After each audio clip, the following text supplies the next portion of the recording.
Hello guys, welcome to Geeks.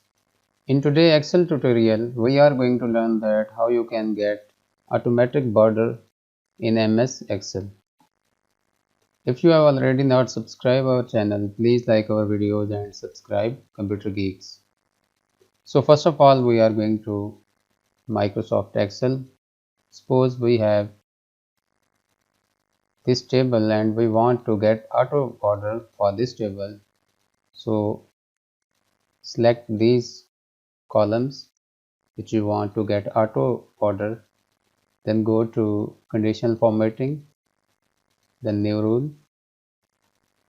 Click on use a formula to determine which cells to format.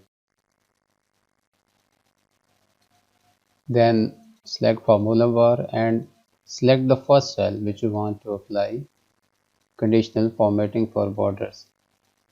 Then discard next dollar sign for rows, then not equal sign, then inverted comma. This is a formula. Then select format which you want to apply, select border, click on outline, press OK. Our formula has been set, click just OK.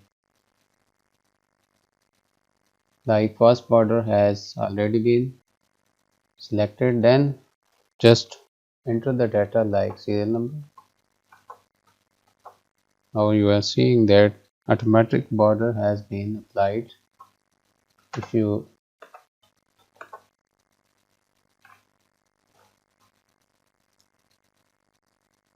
empty, if you enter empty data, then there will be no border. In this way, you can apply auto borders in MS Excel. Thanks guys for watching and learning.